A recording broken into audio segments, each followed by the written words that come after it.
ariko numva ari sawa namwe murabyumva Imana igeza hama tuganira amajambo ari muri Yeremiya ibice 15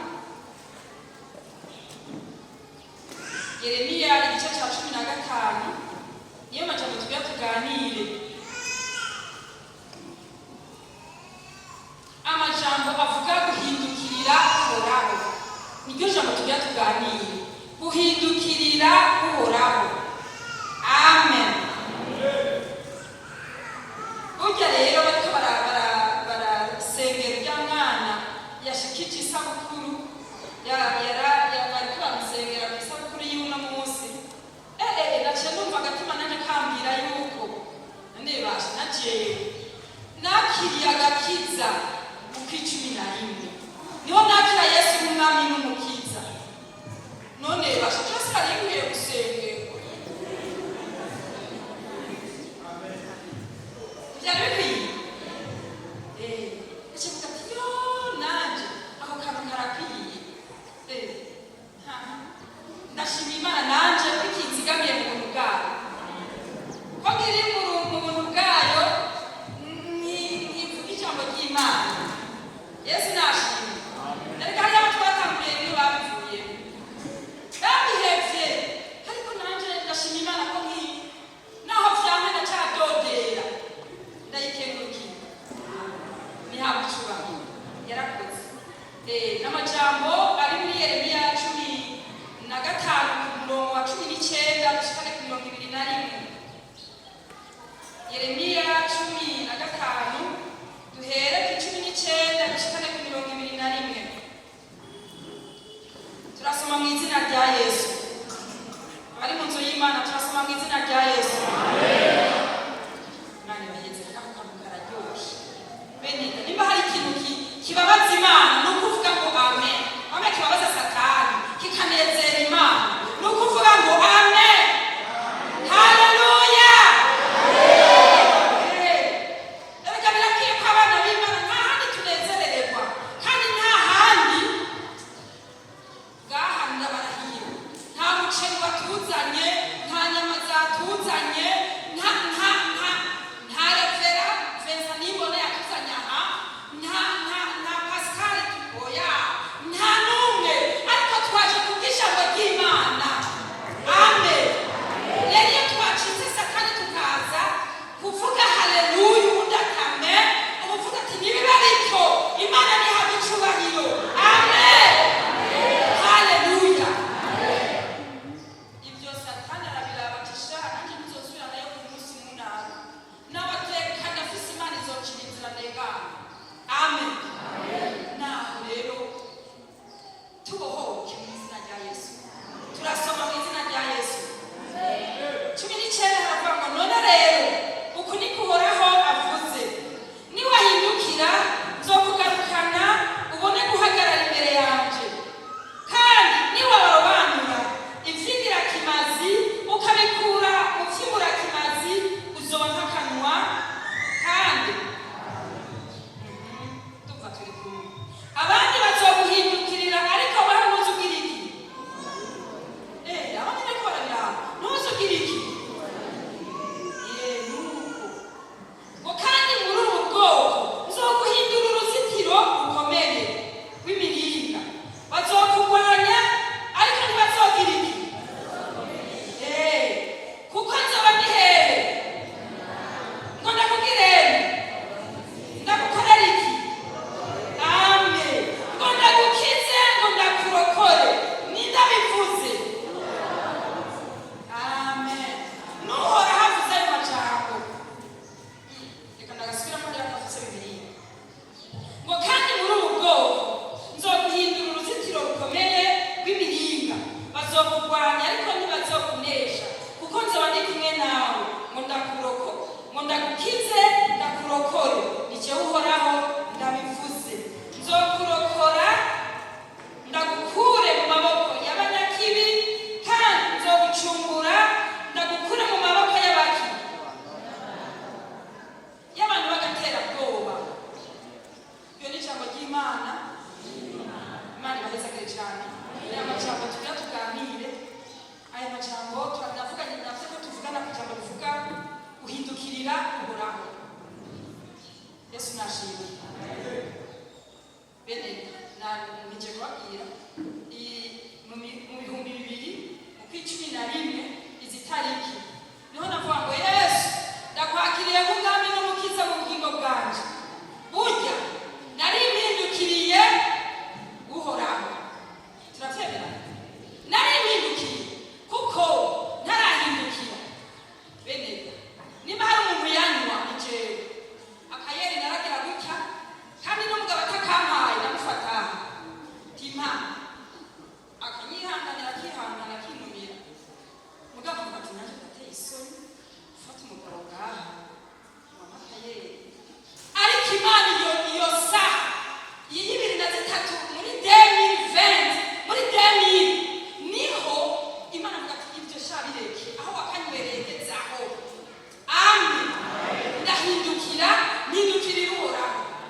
Bene ndiko ndavuga guhindukira ndazi ko ari ikirundi twese twumva cyo kimwe sivyo gabasha nawe umva mu buyigi none mvuze guhindukira uwe Bujumbura ntavyumva muravyumva mwese no mvuye Ingozi aravyumva na hariya aravyumva kuko ikirundi kiragoye na ndabibabwira ndashobora kuvuga ijambo ugasanga ntumvise ico nshatse kuvuga kandi ari ikirundi kuko tutava mu ntara zimwe ugasanga ntatahuye ariko ndazi ko iki kirundi tugihuriza ko twese. Haleluya. Yesu nashimwe.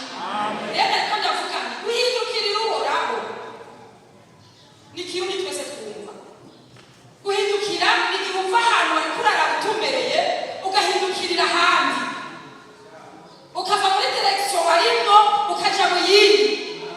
Nababwiye ko je navuye muri 2000 niho nahindukira ndavuga nti ibisigaye byose ndabiteye umugongo ndahindukiriye uhoraho.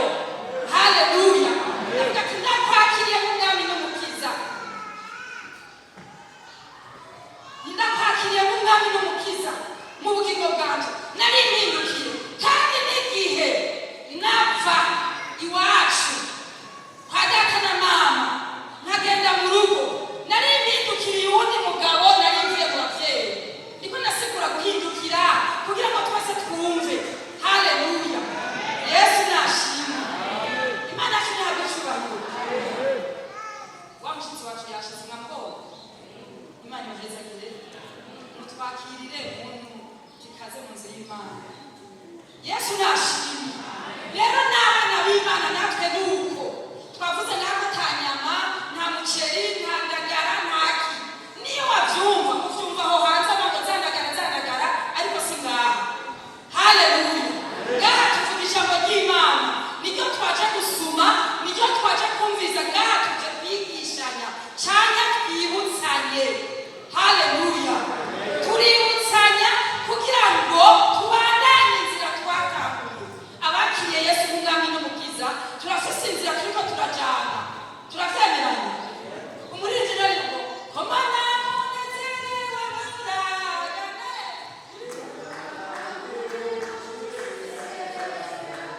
Amen. Abamyase ngaha nta handi tugana n'umushitsi yoba yaje n'ubutarakira Yesu nk'umwami n'umukiza yoba ari ngaha nta kindi cyamuzanye ntiyaje kugura ikintu na kimwe ariko yaje kugira ngo yumve amajambo azamushikana mu gihugu cy'isezerano. Haleluya. Rero ariko ndababwira ngo umuntu wese yakiriye Yesu nk'umwami n'umukiza aba yacitse imvukira y'Igorogota. Haleluya. Hariya iyo twavukiye iyo hariya umwese afise yavukiye ariko tumaze guhurira hano aha twese turavuga umwe umwungere wacu n'umwami Yesu. Amen. Uwo ni we nzira n'ukuri n'ubugingo. Ntawe uzashika kwa data atagizemye atamucanye. Rero ubwo rugendo ndiko ndababwira mwumve ko mwese uwakiriye Yesu umwami n'umukiza nivukira y'Igorogota. Turi imvukira rero. Haleluya. Twese tuvuka hamwe. Amen. Abavyumva bavuge haleluya. Twese tuba imvukira z'Igorogota turagana mu gihugu cy'isezerano. Rero twese turabajaji.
irafise n'ikibanza cyo kwihaniramo. Iyo tuyibabaza irafise n'ikibanza cyo kutubabariramo.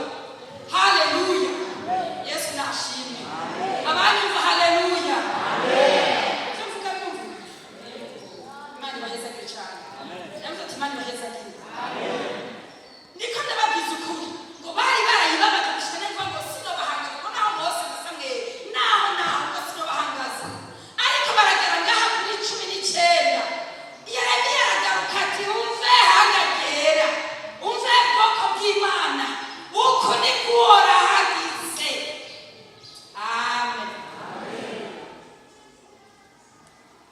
Ngo niwahindukira, Yesu nashimwe, niwahindukira ukagaruka, niwaheka ingeso zawe mbi, niwahera ibyaha ibyo wamagoreye ukabire ugahindukira, ngo nzokugarukana ndagushira iruhande yanje.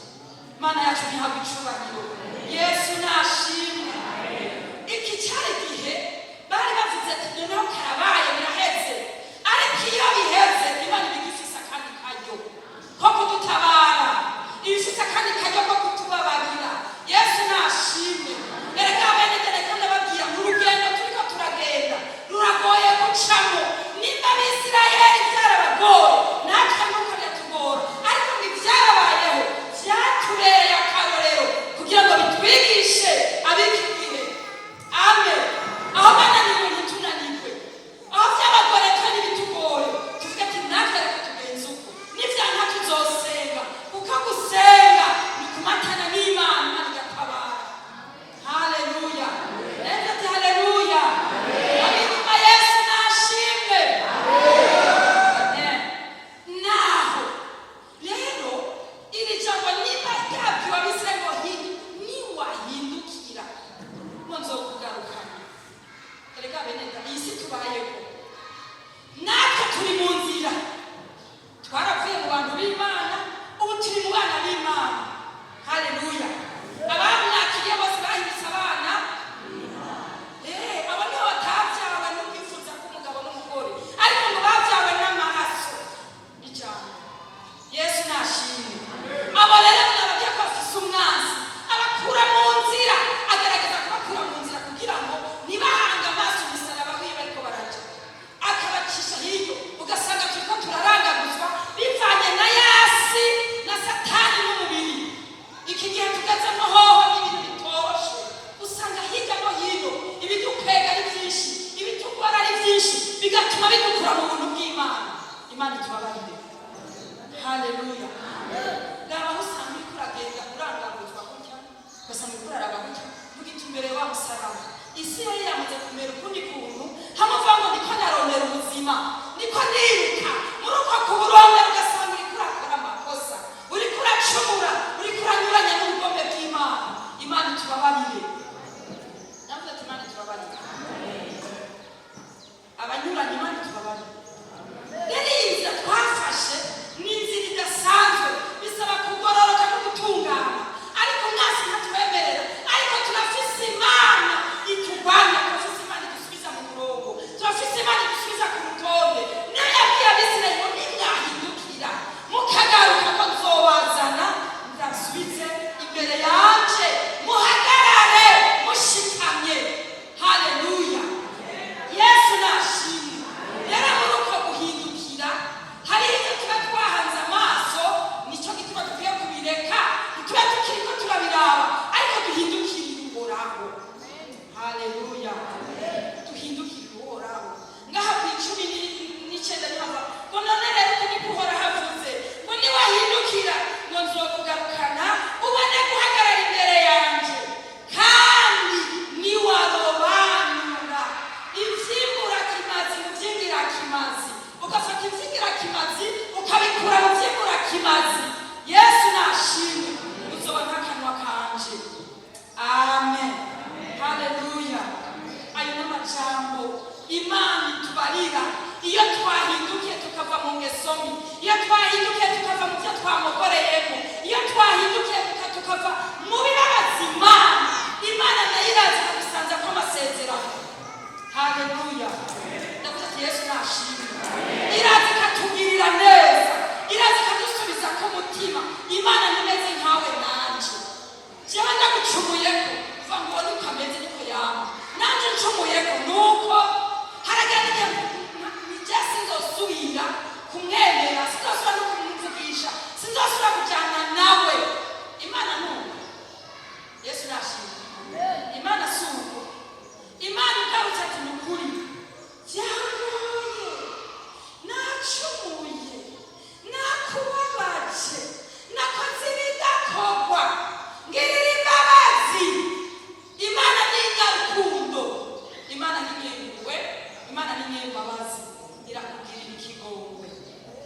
haleluya. Nicyo gituma yavuze ngo niwahindukira ugahindukira ukamenya ko nduhoraho nzokugarukana ndagushyira imbere yanjye. Niwahindukira beneda nimuhari nanjye nkaba ndahari. burya nta muntu twagiriwe, ababugiriwe bagire gutya. hari abantu budasanzwe twagiriwe kandi hari imbabazi zidasanzwe Imana yadusanze jewe. Nicyo gituma turi ngaha beneda. haleluya. abarundi bavuze akagezi kakumaze inyota ntukikike. hari abakazi ngo umugezi wakumaze inyota ntuze uwite ikiziba. amen. umugezi wakumaze inyota nimba Imana yarigeze kukugaburira ikaguha gukomera. nararavye mu buzima nsanga ikintu gikomeye ni ugukomera kugira amagara akomere. bene iyo ushize amagara akomere nta kindi kibiruta. biraruta kugira amafeza n'amazahabu, ariko ivyo naho ari vyiza kuri jewe birabiruta gusumba gukomera. ejo bundi ndi mu Rumonge hamwe twe twagiye kuri bwa bugeni bwa ba bene data, naho nicaye nta musenyeri wa Rubikani niho nafunguye narakigurana n'Imana. aragishingira intarange ati mama gukomera n'ibintu bidasanzwe tego. ati hari umugabo tubana ngaha afise inzu nziza akomeye adasanzwe ngo mugaheka kwifuza muri yaridi sa ngo muri yaridi wose waheze ngo umugore nawe ngo ntibamupfura mu marundi te ngo bamupfura mu madorari ngo babaciriye amadorari 40,000. ntavuga urumva kama amashitura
imwongere umugisha. Nicyo gituma rero ubu ngaho imbere yacu murabona turafise ku ruhimbi bisaba ko tuza twitunganije, bisaba ko tuza turekejwe. Raba aho wahindukiriye ukure yicisha niba atariho uhindukire kugira ngo ushobore kwegera. Twegere tudatsinzwe n'urubanza, twegere tudatsinzwe n'ibyaha, twegere atacu yitwagiriza ikibi. Imana yacu nihabwe icubahiro. Kandi rero burya abantu turakunda kupana, aha niho twongererwa intege, aha niho twongererwa inkomezi zo kubandanya muri iyo si, aha niho hatubwira ati iki ni kibi cyangwa ni cyiza, aha niho haduhumura amaso tukabona iyo turiko turabandanya tuje. Imana yacu nihabwe icubahiro. Yesu nashimwe. Rero hariho ibintu indwi biranga abahindukiye, hariho ibintu indwi biranga abahindukiye. Ntihagira uwusomera kuri 19 kuri 21.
Bazokugwanya ariko ntibazokunesha kuko nzoba ndi kumwe nawe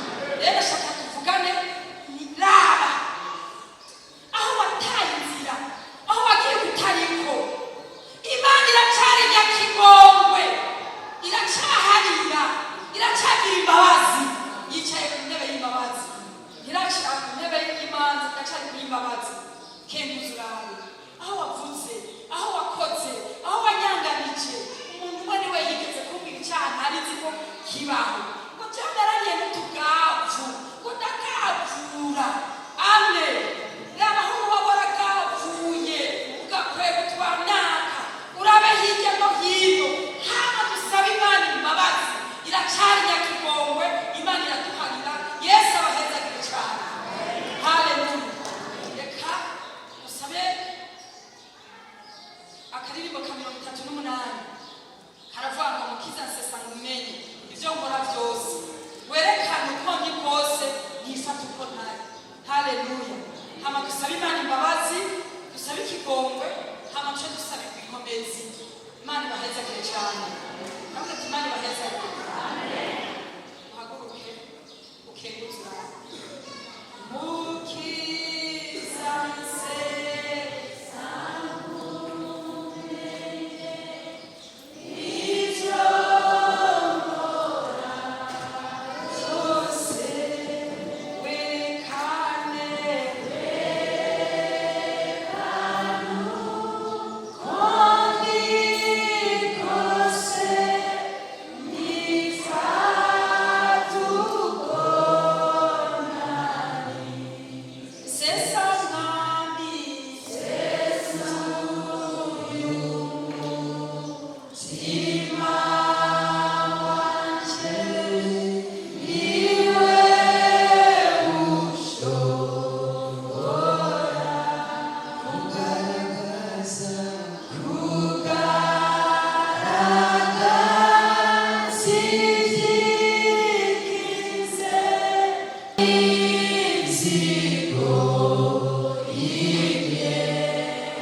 Imbango